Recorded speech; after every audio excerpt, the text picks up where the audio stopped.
Everyone, সবাই কেমন আছো? আশা করি সবাই খুব ভালো আছো। আমিও খুব ভালো আছি। আমি পূজা, তোমার সাথে শেয়ার করতে চলে আসলাম আবার একটা নতুন মিনি ব্লগ। তো আজ ছিল হচ্ছে মাঘী পূর্ণিমা। আর তার জন্য সকাল সকাল স্নান করে নিয়েছিলাম। তারপর দেখো আমার যে স্কিন কেয়ারটা থাকে সেটা করে নিলাম। দেন আমাদের মেয়েদের যেটা স্নান করে প্রতিদিনের কাজ সেটা হচ্ছে সিঁদুর পরা।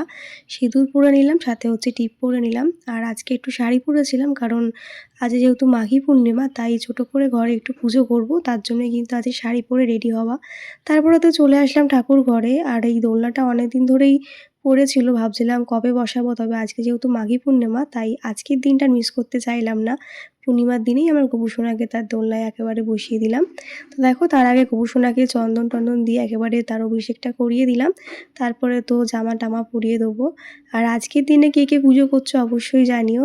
আজকের দিনটা পূর্ণিমা, তার মধ্যে আবার বুধবার, যদি বৃহস্পতিবার পড়তো তাহলে তো আরোই ভালো হতো। যাই হোক, দেখো গোপুসোনাকে তো বসিয়ে দিলাম তার সিংহাসনে। আর গোপুসোনার পেছন দিকটা কিন্তু এইভাবে ডেকোরেশন করেছিলাম, কেমন লাগছে অবশ্যই জানিও। তারপরে কিন্তু সব ঠাকুরকে তাদের প্রসাদগুলো নিবেদন করে দিলাম। আর ফাইনালি আমার পুজো আজকের কমপ্লিট হলো। তো চলো, আজকের মতন টাটা। কেমন লাগলো আজকের ভিডিওটা জানাতে কেউ ভুলো না। আর আমার গোপুসোনা তো আজকে এই দোলনাতে বসে ভীষণই মজা পেয়েছে। তো চলো, আজকের মতন টাটা। দেখা হচ্ছে আবার কোনো নতুন ভিডিওতে। ভালো লাগলে চ্যানেলটা অবশ্যই ফলো করে দিও। বাই সবাইকে, সবাই খুব ভালো থেকো।